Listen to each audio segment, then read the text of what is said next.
Então hoje a gente vai falar sobre a digestão, processo de digestão química, essencialmente química, e o processo de absorção pelo trato gastrointestinal. Nas aulas anteriores nós falamos de forma segmentada como é que o trato gastrointestinal funciona, essencialmente como é que é o funcionamento da parede do trato gastrointestinal por meio dos movimentos que ocorrem no trato gastrointestinal, por meio da produção de secreções que também acontecem em função das estruturas acessórias ao trato gastrointestinal, como as glândulas salivares, as glândulas produtoras de enzimas digestivas, glândulas que estão presentes no estômago, cuja a importância é a produção do suco gástrico, as glândulas produtoras de secreção que desemboca no duodeno, como o pâncreas, que é uma glândula importante nesse processo da digestão, e o fígado, através da produção da bile. Então, essencialmente, foi o que a gente falou até o momento. Agora, vamos tentar entender esse processo de digestão química, através da explicação sobre o processo de digestão não fermentativo, processo não fermentativo da digestão. A gente tem um processo que ocorre tanto em monogástricos quanto em poligástricos, em indivíduos ruminantes, que é o processo fermentativo. Então, esses dois processos, fermentativo e o não fermentativo, ocorrem nesses organismos, nos ruminantes e nos não ruminantes, nos indivíduos não ruminantes, ou seja, nos indivíduos que têm um estômago segmentado em diversas porções, que são os poligástricos, nos quais os ruminantes se enquadram, e aqueles indivíduos que não têm um estômago segmentado, mas têm também um processo fermentativo, cuja principal função desse processo fermentativo é a digestão e produção de ácidos graxos voláteis, mas ele ocorre principalmente na porção final do trato gastrointestinal, que é a porção do seco e do colo. Então, o processo não fermentativo, ele ocorre nos indivíduos que realizam a maior parte da digestão por meio desse processo, que não envolve diretamente ou em grande intensidade a fermentação, que a gente vai discutir um pouco mais na frente. Então, o processo não fermentativo tem relação com a quebra dos nutrientes que são ingeridos na alimentação. Então, os principais nutrientes que a gente pode destacar no processo são as proteínas, os carboidratos e os lipídios. Óbvio que, junto com as proteínas, carboidratos e lipídios, também ocorre um processo de quebra e de absorção de minerais, de pequenos minerais e vitaminas, que também fazem parte desse processo não fermentativo. Então, para a gente entender a digestão e a absorção, a gente tem que entender que eles são processos distintos, ou seja, o processo de digestão é um processo diferente do processo de absorção. Não é possível ocorrer a absorção se não ocorrer digestão. O trato gastrointestinal, a parede do trato gastrointestinal, ela é altamente vascularizada. Ele recebe vasos sanguíneos e esses vasos sanguíneos penetram desde a camada serosa, vão para a camada de músculo longitudinal, passam pela camada de músculo circular e principalmente na submucosa, onde você tem um grande leito vascular, existem vasos sanguíneos, veias e artérias e vasos linfáticos, também são importantes, que são fundamentais para o processo de absorção. Então, os nutrientes eles só podem ser absorvidos se eles estiverem suficientemente pequenos para que eles consigam ultrapassar as membranas das células que compõem a mucosa do trato gastrointestinal. Então, o processo de digestão ele se caracteriza pela capacidade de quebrar substâncias complexas, substâncias grandes que não seriam absorvidas, em substâncias menores capazes de serem absorvidas. E a partir daí, essas substâncias menores ultrapassam a parede do trato gastrointestinal, representada aqui pelas membranas das células do trato gastrointestinal, principalmente em locais específicos, onde a absorção é mais intensa, que a gente já viu que isso acontece no intestino delgado, sobretudo no intestino delgado, ela chega até o vaso sanguíneo. E aí a gente já viu que a partir do momento que essas substâncias são absorvidas pelos vasos sanguíneos, vão principalmente para o fígado. Primeiro, para a gente entender o processo de digestão, preciso que a gente compreenda onde ela ocorre, né? E a gente já falou onde ela ocorre, onde ocorre a digestão e a absorção. A gente falou que a digestão, ou seja, o processo de quebra, ele se inicia na boca, no processo da mastigação. Então, a gente falou dos movimentos mastigatórios, né, da deglutição, passando pelo esôfago, chegando até o estômago. Então, no estômago, inicia-se o processo da digestão, principalmente de proteínas, né, uma vez que o estômago produz em suas glândulas secreções especializadas na digestão de proteínas. A saliva, que mistura o alimento à boca, ela inicia o processo da digestão na boca, né? A partir do momento em que ela é secretada, uma enzima, que é a amilase salivar, principalmente presente nos onívoros, né? Então o suíno produz em grande intensidade, o homem produz em grande intensidade a amilase salivar, e ela auxilia o início do processo da quebra, da digestão dos carboidratos. Então as proteínas iniciam o seu processo da digestão no estômago, através da enzima que é a pepsina, que a gente viu que essa pepsina é uma enzima produzida por células estomacais na sua forma de zimogênio, ou seja, de substância não ativa ainda, né? No momento em que essa enzima torna-se ativa na luz estomacal, ela se converte, esse pepsinogênio, que é a forma inativa da enzima, se converte na forma ativa, que é a pepsina. E essa pepsina atua principalmente sobre as substâncias proteicas que são ingeridas no processo da alimentação, né? Fazendo com que essas substâncias proteicas, então, elas agem especificamente nas ligações peptídicas dessas substâncias, né? Transformando essas substâncias proteicas em substâncias menores. A partir daí, esse processo da digestão se continua, né, tem continuidade no intestino delgado, por meio de secreções que vêm do pâncreas. Isso tudo a gente falou na aula passada. Então, o pâncreas produz enzimas especializadas através de um estímulo, né, que é dado por hormônios, para secreção e produção e secreção de enzimas que são especializadas tanto na digestão de proteínas, como as peptidases, né, as enzimas capazes de quebrar peptídeos grandes e menores que já sofreram uma digestão prévia, uma quebra prévia no estômago, através de amilases, que são enzimas presentes no suco pancreático, mas aí amilases pancreáticas, que potencializam a ação da amilase salivar, que foi misturada ao alimento no momento da deglutição, da mastigação e da deglutição, né? E as amilases pancreáticas continuam o processo que iniciou-se na boca, né? No intestino delgado.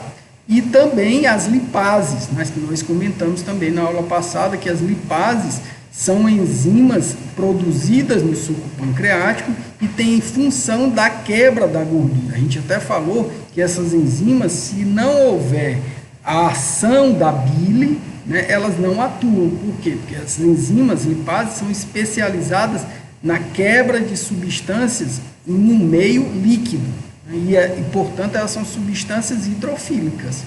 Então, se elas estão presentes no líquido, mas a bile não atua transformando a gordura em uma substância hidrofílica, isso não é possível, a lipase não vai atuar. Então, para que a lipase atue, é fundamental que a bile previamente promova um processo chamado de emulsificação. Então, a mucosa do intestino delgado é uma área especializada no processo de absorção. Se a gente observar essa figura aqui, ó, a gente vai ver que essas células aqui possuem uma invaginação, né, para o interior da mucosa e possuem áreas de... Então, aqui, essa região, ela é responsável por um processo de digestão, enquanto que essas células que compõem o que a gente chama de vilosidades intestinais, elas são muito mais especializadas no processo de absorção.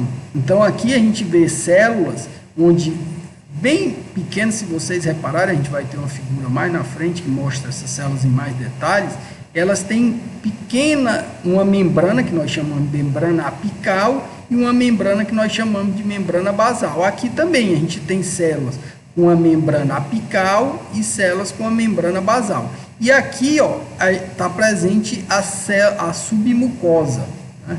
A estrutura que representa aquela camada, né, por onde vai chegar neurônios, né, vão chegar neurônios aqui para regular o processo de absorção, principalmente neurônios que estão presentes no plexo submucoso, né, que vão regular a ação dessas células aqui, mandando informações dessas células e recebendo informações dessas células para regular o processo da digestão.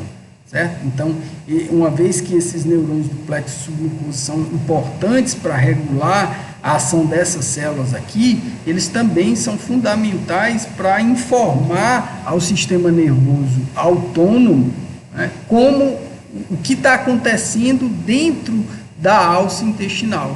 No caso aqui da gente, já que a gente está falando da mucosa do trato gastrointestinal, do intestino delgado especificamente. Então, tem células especializadas, se vocês forem ver essas células aqui, que são chamadas células de Paneth, né, elas têm uma grande capacidade de produção de grânulos, né? Então, essas células produzem enzimas que também vão auxiliar no processo do que a gente chama de digestão luminal, na fase de membrana da digestão. A gente vai já entender esse processo. E aqui a gente tem células um pouco diferentes, se a gente for ver, essas células aqui elas acabam sendo maiores, mais desenvolvidas, enquanto que essas células aqui são menores e em maior número. Então, nos cálices internos da mucosa, a gente tem uma menor quantidade de células, mas células maiores. E aqui, nas vilosidades intestinais, a gente tem um maior número de células especializadas em absorver e com um tamanho menor, né? Isso faz com que essas células acabem tendo uma grande proliferação nessas estruturas intestinais, das vilosidades intestinais, e tem um processo de renovação constante. Elas estão constantemente sendo produzidas, e elas vão sendo produzidas nessas regiões dos cálices e vão ocupando as regiões das vilosidades para que constantemente esse epitélio seja renovado, uma vez que essas células têm uma alta atividade metabólica. E a gente sabe que uma célula que tem uma alta atividade metabólica, em geral, ela tem uma vida curta, né? Uma vida curta significando dizer que ela se renova constantemente. Então, o epitélio da mucosa intestinal é um epitélio que tem uma alta capacidade de regeneração, né, e de se modificar. Isso é muito importante, uma vez que ele é importante, esse epitélio, para o mecanismo de absorção de substâncias. Então, é importante que ele tenha essa alta capacidade regenerativa.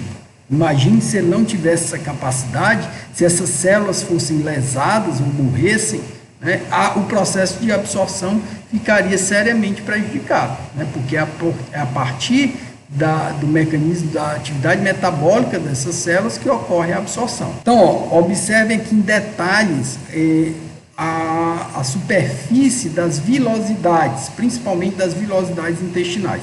Então, vocês veem aqui que isso aqui representa um vilo intestinal, né? Então, a mucosa do intestino, ela é cheia dessas vilosidades, que nada mais são como projeções em luva, como se fossem dedos de luva. Então, nessa imagem aqui, a gente vê as vilosidades com grande intensidade. Então, isso aqui tudo é a mucosa, e cada vilosidade dessa aqui, separadamente, ela tem uma estrutura que é o vilo, que é composta por grande quantidade de células que se renovam constantemente. Então, à medida que você vai avançando no epitélio e a função desse epitélio intestinal vai se diferenciando, a gente tem um predomínio maior das vilosidades. A gente viu que o intestino delgado é dividido em 3 porções: o duodeno, que é a parte inicial, mas o duodeno não realiza absorção. A função dele é essencialmente ainda promover a digestão. Então, ele mistura secreções digestivas das enzimas com o alimento que foi deglutido e que veio lá do estômago. Então, ele tem uma mucosa especializada não em absorver, e sim em ainda digerir, e ainda quebrar, ainda realizar a digestão. Então, à medida que a gente vai avançando pelo intestino delgado, a gente observa um predomínio, um aumento das vilosidades intestinais, principalmente no jejum e no ilho, que são as áreas do intestino delgado, onde você tem uma maior quantidade de vilosidades em maior número e maior grau de desenvolvimento, em tamanho. Então, o tamanho, existem vilosidades no duodeno? Sim, existem vilosidades no duodeno, mas elas são menores, bem menos desenvolvidas, enquanto que no jejum e no ilho, essas vilosidades proliferam tanto em quantidade como em tamanho, em capacidade de desenvolvimento. E dessa forma, essas estruturas assumem a função essencial de absorver aquilo que foi digerido nas porções anteriores do trato gastrointestinal, desde a boca, estômago, intestino delgado, certo? Então, essas vilosidades, elas se apresentam revestidas por pequenas células aqui, ó. Então, cada vilosidade dessa é revestida por centenas de células.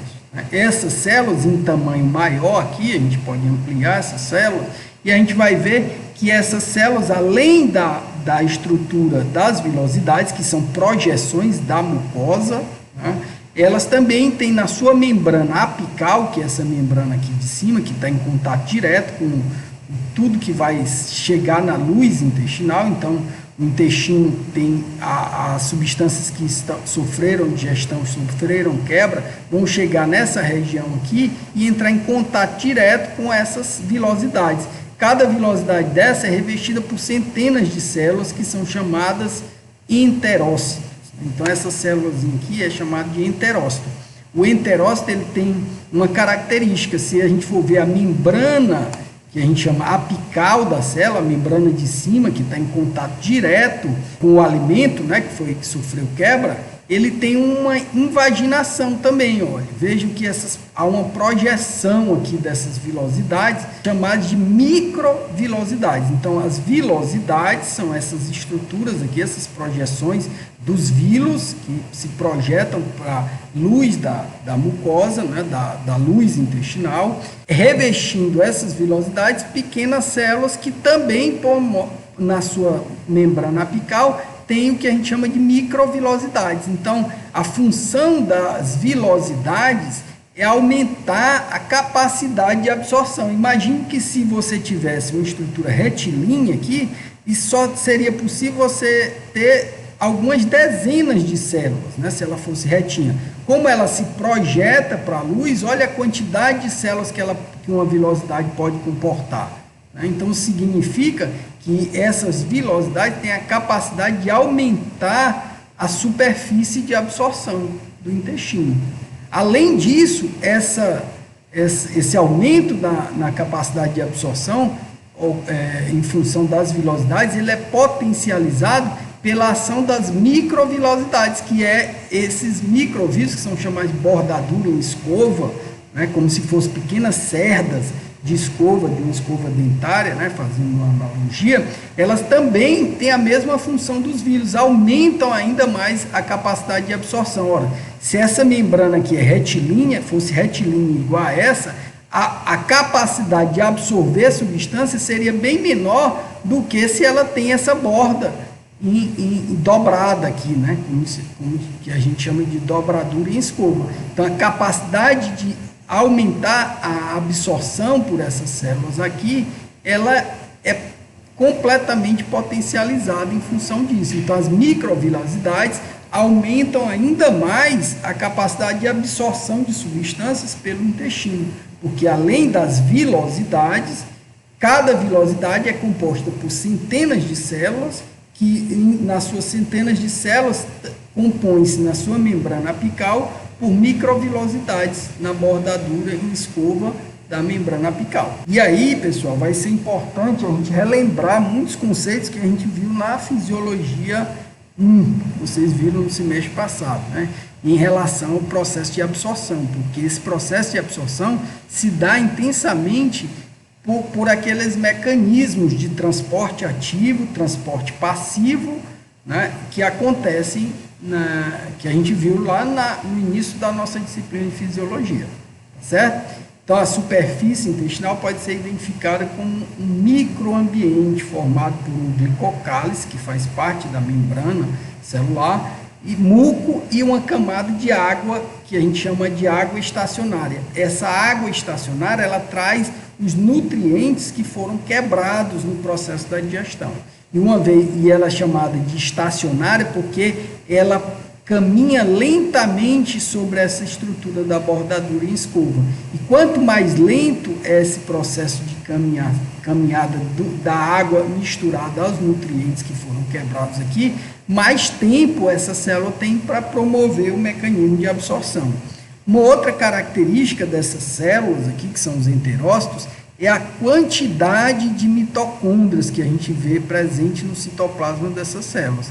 Não é à toa essa quantidade de mitocôndrias, né? A gente tem muitas mitocôndrias e também um retículo endoplasmático rugoso em grande quantidade, né? E pequenas vesículas são chamadas de vesículas secretoras. Essa variação na quantidade de mitocôndrias do retículo endoplasmático e das vesículas secretoras, ela tem uma relação direta com a capacidade do metabolismo dessa célula. Ora, se essa célula tem muita mitocôndria, qual a principal função da mitocôndria? É formar ATP, né? Ou seja, formar uma substância energética para que esses processos metabólicos da absorção sejam promovidos, uma vez que grande parte desse processo absortivo, principalmente aqui na membrana basal da célula, ocorre por transporte ativo. E transporte ativo, a gente viu que há necessidade de gasto de ATP. Se há necessidade de gasto de ATP, a célula precisa produzir ATP. Para produzir ATP, é importante que tenha grande quantidade de mitocôndrias, né? Além disso, também grande quantidade de organelas como retículo endoplasmático rugoso, cuja principal função é a produção e síntese de proteínas, de substâncias proteicas. Então, essas células também produzem alguma capacidade enzimática para secretar através dessas vesículas secretoras aqui, que a gente está vendo, na luz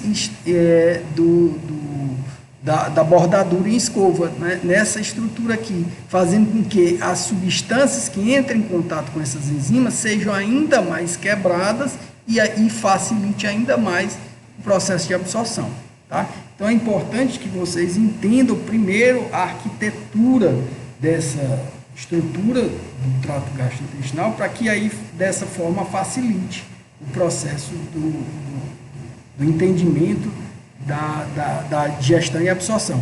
Vejam também que esses vilos, eles têm um leito vascular e linfático muito desenvolvido, né? Então vejam que aqui, ó, no momento em que a gente tem essa submucosa, que aqui a gente tem as células epiteliais da mucosa, em seguida a gente tem a submucosa. Essa submucosa é rica em um leito vascular muito importante. Esse leito vascular aqui, ele é fundamental para absorver os nutrientes que vão sendo drenados para veias, vênulas maiores, né, até chegar lá na veia porta, onde vai chegar no fígado, e sofrer o processo de filtração, e também vasos linfáticos, representados em verde aqui, né? Esses vasos linfáticos são responsáveis principalmente também pela absorção de gordura, né, de substâncias que têm maior dificuldade de passar para o plasma sanguíneo, uma vez que a gordura é uma substância hidrofóbica, né? Então, ela é melhor absorvida por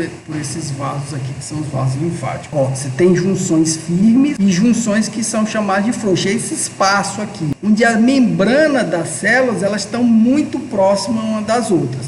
Veja que à medida que a gente penetra na mucosa e vai se aproximando da membrana basal, então o processo de absorção, ele acontece por essas junções aqui, tanto as junções firmes quanto pelas junções frouxas, né, e facilitando por esse espaço aqui o mecanismo de absorção, quanto pela própria membrana apical e depois pela membrana basolateral, ou seja, as substâncias entram por aqui, passam por essa membrana lateral para essas junções frouxas que estão aqui e também pela membrana basal. Então a absorção se dá principalmente por essa membrana basolateral, que é representada em grande quantidade por essas junções frouxas. Então, ela tem um aspecto assim de um cone invertido, né, cuja a base está voltada para cima, né, e o ápice está voltado aqui para baixo, né? Então, a base aqui seria a membrana apical, né, e o ápice aqui, nesse caso, com um cone invertido, né, estaria voltado para a membrana basal. Seria a membrana basal, a membrana apical e a membrana basolateral, né, que é formada pela membrana da base e a porção lateral. Então, aqui, ó, isso aqui é uma micrografia de vilos intestinais em bordadura em escova da célula do enterócito. Então, aqui a gente está vendo as células, ó, vendo as junções firmes. Aqui é um enterócito, aqui um enterócito, outro enterócito. E aqui a gente tem essas microvilosidades aqui. Então, esses microvilos nada mais são do que projeções da membrana celular, enquanto que os vilos são projeções da mucosa. Então, não confunda os vilos com as microvilosidades. Então, os vilos, eles podem ser vistos a olho nu. Então, se você faz uma necrópsia do intestino delgado de um cão, você consegue perceber as vilosidades, mas você não consegue perceber as microvilosidades, porque as microvilosidades são estruturas microscópicas, elas fazem parte da membrana apical da célula, né? E aqui, ó, você tem um material molecular que sofreu o processo de quebra. Tudo isso aqui é material que foi quebrado e ele já está suficientemente pequeno para ultrapassar essa membrana aqui. Então, vejam que a função básica dessa membrana é aumentar a superfície de absorção, potencializar o aumento da superfície de absorção, que já iniciou com a projeção das vilosidades. Então, essa bordadura ela é muito importante para isso, né? Então, o material molecular que já se transformou em moléculas pequenas, ela consegue ultrapassar essa membrana aqui, vai para o citoplasma da célula e, por meio das junções frouxas, né, na membrana basolateral da célula, ela vai ser absorvida. As junções firmes aqui, elas impedem basicamente o processo de absorção, uma vez que elas dificultam a passagem de substância, uma vez que essa membrana se sobrepõe a essa. E por isso que são chamadas de junções firmes, né? Uma membrana se sobrepõe a outra, dificultando o processo de absorção por essa região aqui, certo? Que é equivalente a essa região aqui, ó. Aí, quando você tem essa estrutura aqui, que são os desmossomas, nada mais são do que o início das junções frouxas que se iniciam aqui na membrana basolateral. Então, daqui, ó, a partir daqui, já começa a ter absorção, né, de passagem de substância que foi absorvida aqui e passando para essa região basolateral, da membrana basolateral. Na verdade, aqui é a membrana lateral, né, e como ela se conjuga com a membrana basal, ela é chamada de membrana basolateral, né, que é como se fosse uma única membrana. Essa é a estrutura especializada no processo de absorção. Então, é por aqui que vão ter proteínas que vão facilitar a passagem da substância. Tanto aqui, né, as proteínas vão facilitar, de canais, vão facilitar a passagem das moléculas que foram quebradas aqui. Quando elas forem suficientemente pequenas, elas vão chegar no citoplasma da célula e passar do citoplasma da célula pela essa membrana basolateral, através das junções frouxas e da membrana basal, para aqui para o leito vascular. Então, vamos lá, vamos entender então o processo de quebra. Muitas coisas já foram faladas aqui, mas a digestão, na verdade, pessoal, é a digestão não fermentativa e enzimática, né? Porque o processo fermentativo, ele acaba sendo um processo também enzimático, mas cujas enzimas, elas não são produzidas pelo organismo do animal, né? Então, isso é uma das principais diferenças que caracterizam o processo fermentativo e o processo não fermentativo. No processo não fermentativo, as enzimas são produzidas pelo próprio organismo, as enzimas que vão acelerar o processo de quebra, né? A função da enzima é justamente essa, acelerar o processo de quebra de substância. As enzimas são substâncias proteicas, não são? Então, como substâncias proteicas, elas têm uma ação direta no meio líquido. Então, a água é fundamental, a presença da água no processo da digestão, ela é fundamental para facilitar e catalisar as reações enzimáticas, porque sem a água não ocorre o que a gente chama de hidrólise, né, que é a quebra da molécula de água, né? Então, a água, juntamente com as enzimas, elas promovem, né, a hidrólise, né, que é o processo de quebra em função e em conjunto com a água, né? Não é que a água quebra a substância, mas ela se alia às enzimas, porque as enzimas são hidrofílicas, são substâncias hidrofílicas, então no meio líquido elas agem sobre as partículas que vão ser quebradas, atuando especificamente em determinados locais de ligação que vão fazer com que essas ligações se rompam. Então, no caso dos carboidratos, essa hidrólise acontece nas ligações glicosídicas, né? As ligações glicosídicas são aquelas ligações entre um açúcar e outro. E aí, as enzimas como as amilases, por exemplo, que agem na quebra do amido, elas agem justamente por meio da hidrólise nas ligações glicosídicas dessa molécula. Então, o amido nada mais é do que um conjunto de várias moléculas de glicose que se uniram e formaram uma substância complexa, como o amido, ou seja, o amido é um polissacarídeo. Então, essa digestão ela resulta na redução de nutrientes complexos em moléculas mais simples. E essas moléculas mais simples são capazes de ser absorvidas. Então, a quebra do tamanho da partícula alimentar ocorre por ação física, né? E uma parte importante do processo é justamente a hidrólise, né? Mediada pela molécula de água. Né? Por isso que esse processo é chamado processo hidrolítico da digestão. Então, vamos ver aqui, ó. Existem duas fases, né, do processo de quebra. Né? Uma fase luminal, que a gente já comentou aqui sobre essa fase luminal. A fase luminal é aquela fase onde a digestão ocorre no lúmen do tubo gastrointestinal, ou na luz do tubo gastrointestinal. Então, nessa fase luminal, por exemplo, a gente tem enzimas ativas aqui no lúmen intestinal. Então, as moléculas, elas entram em contato com essas enzimas, as enzimas provenientes das glândulas salivares, das glândulas gástricas, das glândulas pancreáticas, elas quebram essas estruturas complexas aqui em estruturas menores, menos complexas, e na fase de membrana, enzimas agora produzidas pelos enterócitos ou pelas células que compõem as microvilosidades e os cálices, né, dos vilos e dos cálices intestinais, produzem enzimas que também continuam essa quebra que iniciou-se no lúmen. Né? Então, as enzimas luminais, elas são aquelas que a gente já falou, as provenientes das glândulas salivares, das glândulas gástricas, né, do estômago, no caso, e das glândulas pancreáticas.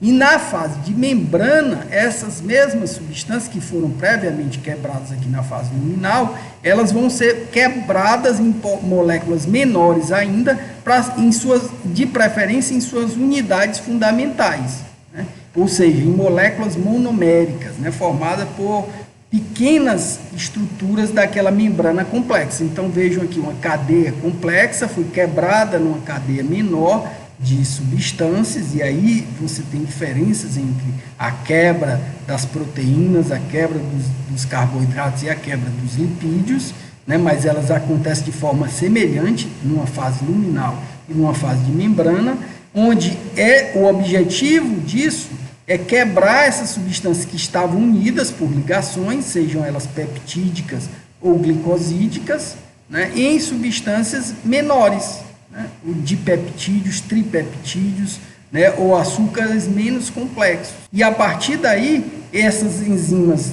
que estão presentes na fase de membrana do processo de digestão, elas quebram nas suas estruturas monoméricas. Por exemplo, a glicose.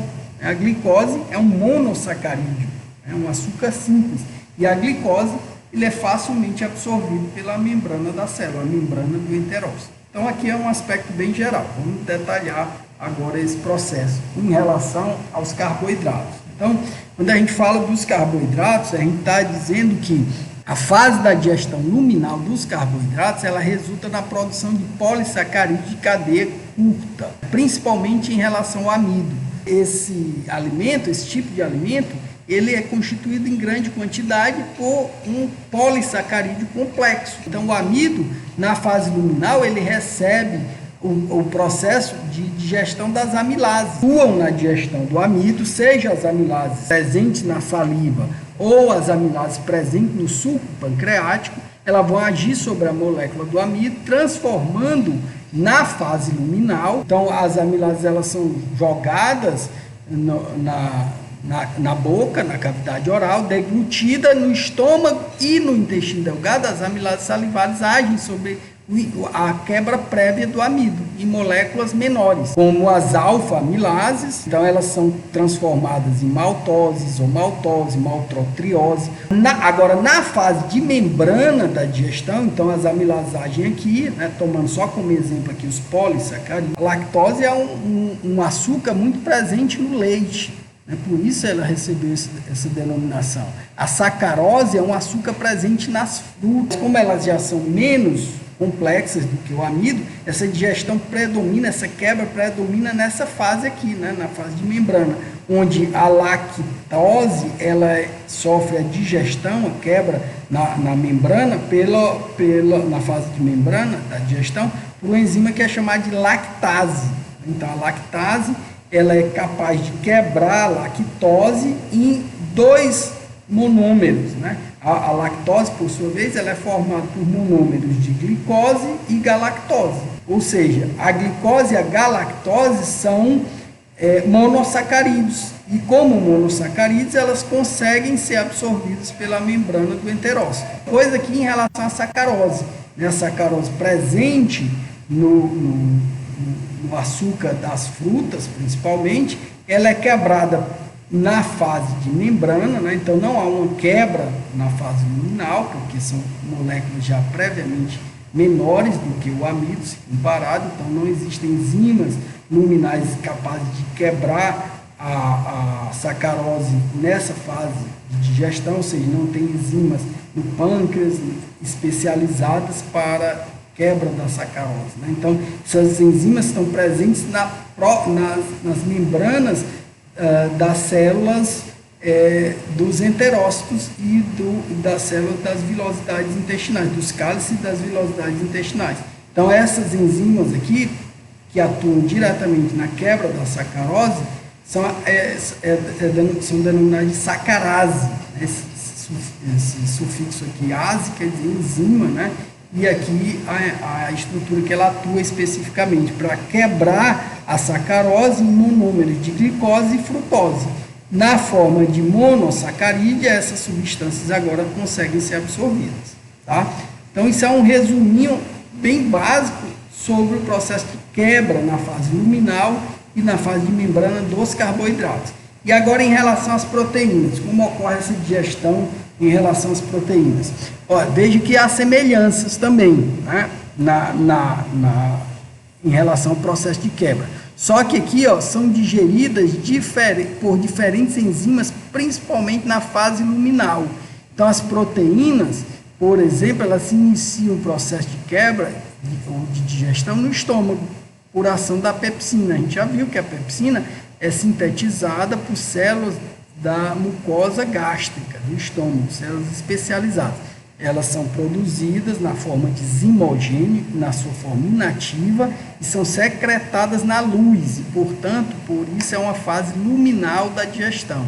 Né? Ela é ativada principalmente pela ação do ácido clorídrico, né, do suco gástrico, presente no suco gástrico, e convertida em pepsina. O pepsinogênio é convertido em pepsina, que é a forma ativa, que acaba quebrando proteínas em proteoses, peptonas e polipeptídeos. Essas substâncias agora chegam no duodeno, né? Então, agem sobre enzimas especializadas em digerir proteínas presentes no suco gástrico, como, por exemplo, a tripsina, a quimiotripsina, aqui está a quimiotripsina, né? Mas é quimiotripsina, as carbopeptidases, as proelastases, né? São especializadas em digerir determinados tipos de proteínas que estão presentes na alimentação. Proteínas já menos complexas, a partir da quebra que ocorreu no lúmen do duodeno, eles são transformados em polipeptídeos e aminoácidos, em di e tripeptídeos, né, por ação das enzimas aminopeptidases e dipeptidases. Essas substâncias são quebradas ainda em aminoácidos ditripeptídeos. Essa forma aqui de aminoácidos ditripeptídeos são as formas das unidades proteicas que são capazes agora de serem absorvidas. Portanto, elas são os produtos finais do processo da digestão das proteínas, né, que são as suas unidades menores, né? Então, dipeptídeos são 2 moléculas de aminoácidos unidos, né, e por ligações peptídicas. Tripeptídeos, 3 moléculas, 3 estruturas de aminoácidos unidas, né? E nessa forma de aminoácidos dipeptídeos, aminoácidos são as formas monoméricas, né? Ou seja, a forma mais simples a unidade fundamental de uma proteína. Essa é a forma mais fácil de ser absorvida. Os dipeptídeos é de 2, né, e moléculas de aminoácidos, 2 moléculas de aminoácidos unidas, e tripeptídeos, 3 moléculas. Essas 3 moléculas agora são os produtos finais da quebra das proteínas. Então, veja que uma proteína ela pode ter centenas de aminoácidos, e elas são reduzidas em formas monoméricas de di ou tripeptídeos, 2 ou 3 aminoácidos ou 1 aminoácido. Então veja o tamanho, como a substância reduziu de tamanho, de peso molecular, para justamente facilitar a capacidade de absorção. Então, na forma complexa, seria impossível realizar a quebra a absorção de proteínas complexas, porque ela simplesmente não passa pela membrana da célula. Então, ela precisa ser transformada em estruturas menores, capazes de ultrapassar a membrana celular, e aí iniciar o processo de absorção. Então, na fase luminal, nós temos diversas enzimas, né, onde aqui a gente sintetizou numa tabela, né, as diversas enzimas que têm o local de ação, a fonte de produção, o precursor, né, que faz com que ela seja transformada na sua forma ativa, na enzima, e o ativador. Então, por exemplo, a pepsina, elas têm ação sobre as endopeptidases, são determinados tipos de proteínas. A fonte dela de produção são a mucosa gástrica, né, as glândulas gástricas, as regiões especializadas, a gente comentou sobre ela na aula passada, e o precursor dela é o pepsinogênio, ou seja, a forma inativa da pepsina é o pepsinogênio. E quem ativa o pepsinogênio? O ácido clorídrico e a própria pepsina. Uma vez que ela é convertida, o pepsinogênio é convertida em pepsina, a própria pepsina auxilia na conversão de outras moléculas de pepsinogênio em pepsina. E assim ela age sobre a digestão. Mesma coisa a gente tem em relação à quimosina, que é uma molécula parecida com a renina. Então aí você tem os diversos tipos de proteína, né, responsável. Então é importante que vocês entendam que tem enzimas mais especializadas em determinados tipos de proteína, na quebra de determinados tipos de proteína, né? Então elas vão agir de acordo com o tipo de substância que elas têm afinidade. Então, as pepsinas, elas têm a afinidade por quebrar determinados pontos das moléculas de determinadas proteínas. Então, essas enzimas aqui podem agir nas mesmas moléculas proteicas, transformando elas em substâncias cada vez menores. Então, como é que elas são ativadas, né? Então, isso aqui é muito importante, esse sistema de ativação das proteínas. Eu já exemplifiquei aqui, mas de uma forma geral, a mucosa duodenal presente aqui, né, o tripsinogênio como exemplo aqui, né, que é a forma inativa, que da mesma forma que o pepsinogênio, que é produzido lá no estômago, ele é secretado na sua forma inativa, as enzimas pancreáticas também são secretadas na sua forma inativa. Eu expliquei para vocês na aula que a gente falou das secreções pancreáticas, que essas enzimas são secretadas na sua forma inativa justamente para proteger a célula que a produziu. Imagine que se ela fosse secretada na forma ativa, ela destruiria a própria mucosa ou a própria célula que a produziu, que é a célula pancreática, uma vez que essa célula possui proteínas. Então, se ela age sobre a quebra de proteínas, ela destruiria as próprias enzimas que a produziram. Então, para que isso não aconteça, o organismo secreta elas na sua forma ainda não ativa. E aí, quando ela chega no local onde ela vai agir, que é o duodeno, ela se transforma em enzima ativa. Então, ó, existem substâncias como a enteroquinase na própria mucosa duodenal e a própria tripsina, né, que, semelhante à ação do suco gástrico e semelhante à ação da pepsina, que transforma o tripsinogênio em tripsina, que é uma substância efetivamente ativa. Então, a própria tripsina, uma vez convertida, né, transformada de tripsinogênio em tripsina, ela age como mediador, enzima, para catalisar outras quebras de outros imogênios, como o quimiotripsinogênio, a proelastase, a procarbopeptidase A, carbopeptidase B. Essas enzimas aqui, ó, são convertidas nas suas formas ativas. Essas formas ativas aqui é que efetivamente vão agir na hidrólise. Então, quem tem uma grande quantidade desse sistema de ativação de proteases pancreáticas e gástricas? Carnívoros, exatamente. Os carnívoros e os onívoros, né? Os onívoros e carnívoros, eles têm esse sistema muito bem definido, porque o sistema predominante é o sistema não fermentativo. Então, isso faz com que, aí você vê a importância desse sistema, é que faz com que o trato gastrointestinal desses indivíduos acabe sendo mais curto, né, do que o trato gastrointestinal dos herbívoros, ruminantes e não ruminantes. Então, aqui, ó, no que se relaciona às proteínas, à digestão, a gente sintetizou aqui, ó, de forma simplificada, né, os peptídeos grandes, né, os polipeptídeos, eles são quebrados por ação das enzimas no lúmen. À medida que eles são quebrados em dipeptídeos, aminoácidos e tripeptídeos, essas substâncias são efetivamente absorvidas pelo enterócito, pelas células da mucosa intestinal. Está aqui, ó. Então, ó, vejam que aqui os tripeptídeos ainda podem sofrer uma quebra a dipeptídeos e serem absorvidos, mas eles também conseguem ser absorvidos na forma de tripeptídeos. Dipeptídeos, por sua vez, podem também ser quebrados em aminoácidos e serem absorvidos na sua forma monomérica, né? Aqui, ó, mas isso também faz com que esses próprios dipeptídeos também possam ser absorvidos pela membrana apical do trato gastrointestinal.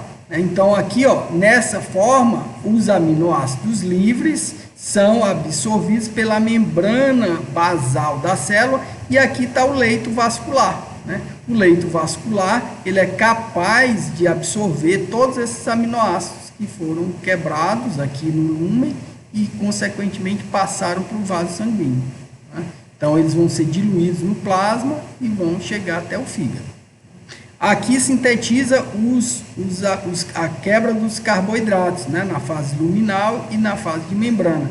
Então, os disacarídeos e os monossacarídeos, né, eles são quebrados principalmente aqui numa fase de membrana, onde eles são diretamente absorvidos.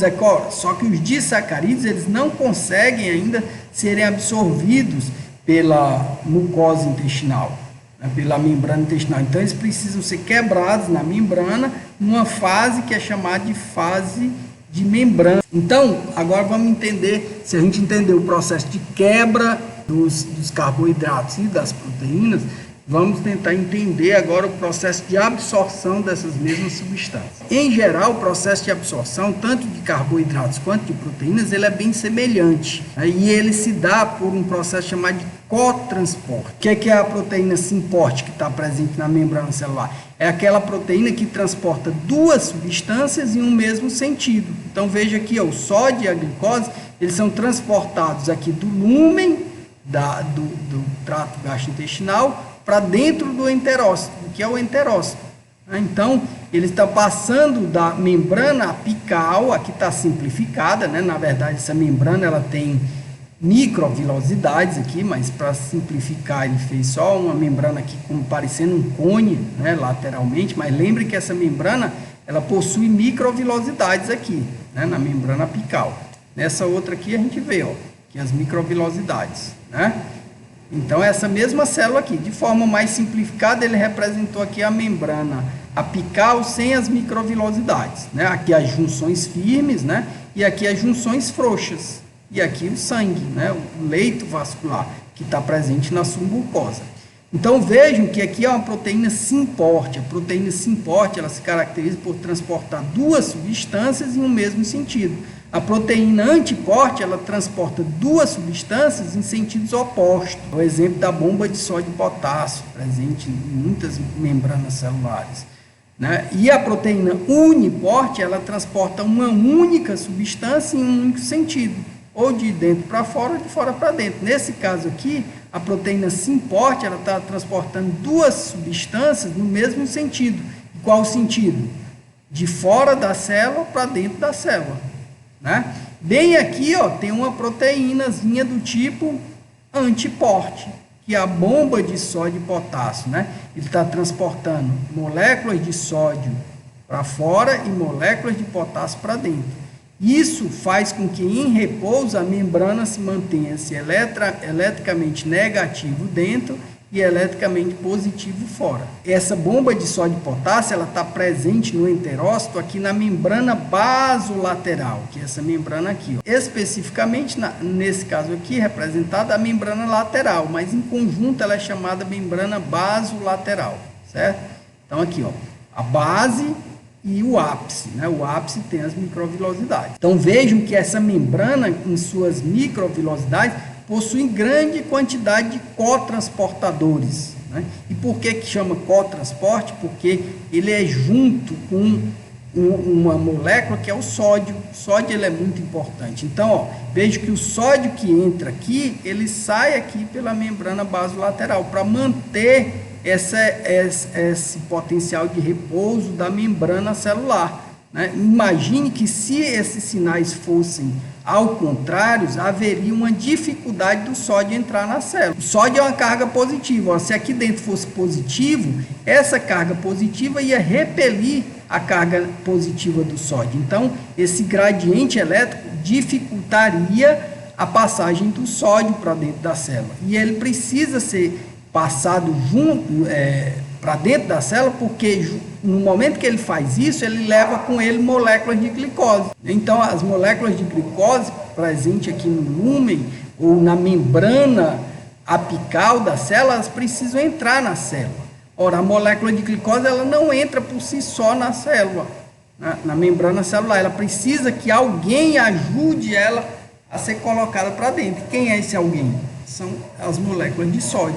Então, por isso que elas são absorvidas na forma de cotransporte, né? Então, transporte ativo secundário e terciário utiliza o gradiente eletroquímico transcelular do íon sódio conforme a energia, né, necessária. Então, se a gente for fazer uma analogia aqui com a força de difusão da glicose, ela seria muito baixa se não houvesse a presença do sódio aqui.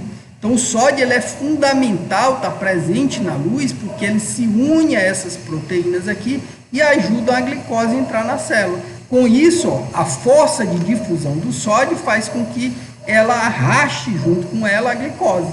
Ora, uma vez aqui dentro a glicose, qual vai ser o destino metabólico da glicose aqui nessa célula? Dois destinos metabólicos.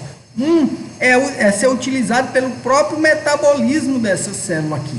Então, essa célula tem reações metabólicas, ela funciona, né? A gente falou que ela tem uma vida até mais curta, né? Ela está constantemente se regenerando e por isso ela tem uma alta atividade metabólica. Toda célula que tem alta atividade metabólica, ela precisa de muita energia, né? E a glicose é a principal fonte de energia de qualquer célula, né? Então, a glicose que entra aqui, o primeiro destino metabólico dela é ser utilizado para as reações metabólicas dessa célula aqui, para ela conseguir se manter, né? E depois, como ela é absorvida em grande quantidade aqui, boa parte dessa glicose ele vai ter que passar para o sangue, né? E ele vai passar para o sangue por um processo chamado também de difusão, né? E aí, no processo de difusão, a glicose vai passar de onde ele está mais concentrado, que é aqui dentro, para onde ele está menos concentrado, que é no sangue.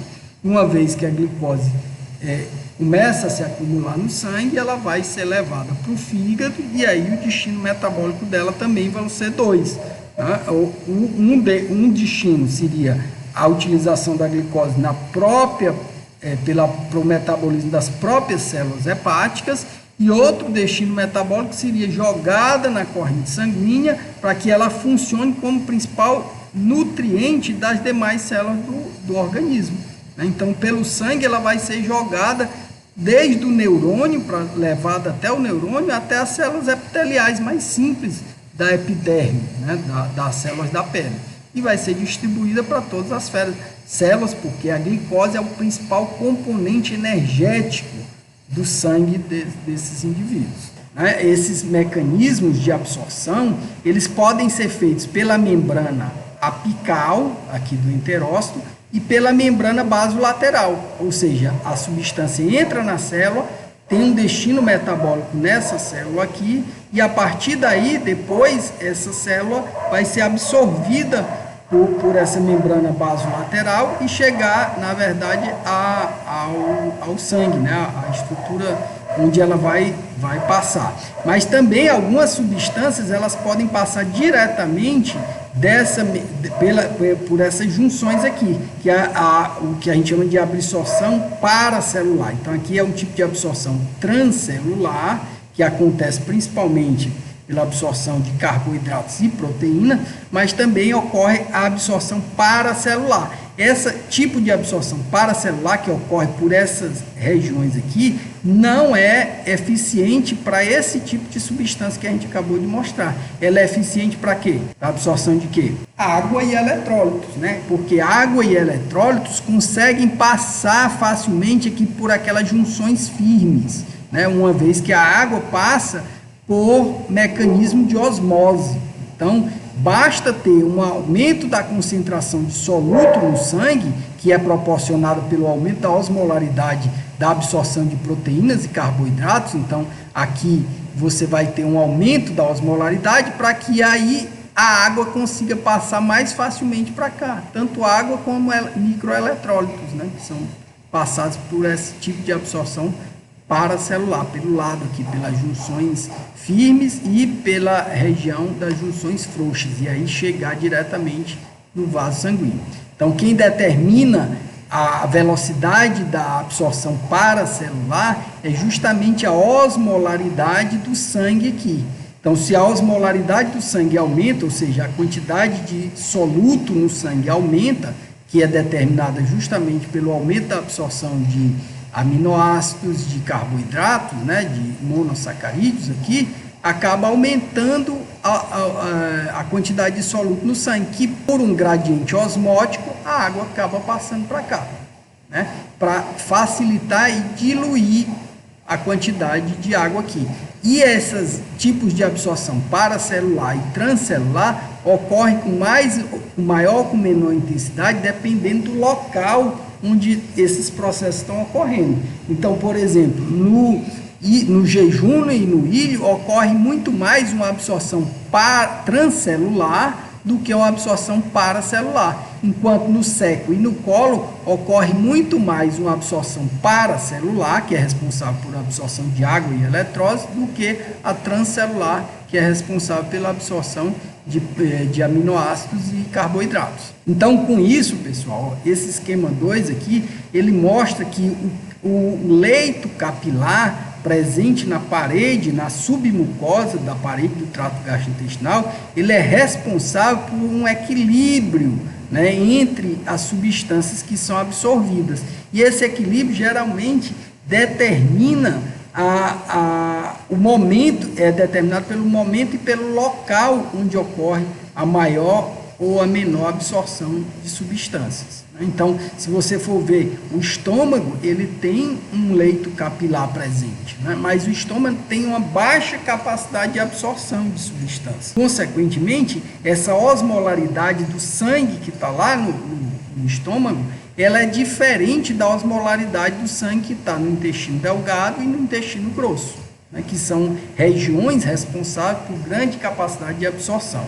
Então, a função disso é manter o equilíbrio, né, entre, você é possível passar a substância do enterócito para o espaço lateral e do espaço lateral para o capilar, mas também é possível passar substâncias do espaço do capilar para o espaço lateral, do espaço lateral para o enterócito e do enterócito para o lúmen. E também é possível passar substância do espaço lateral diretamente para o lúmen intestinal.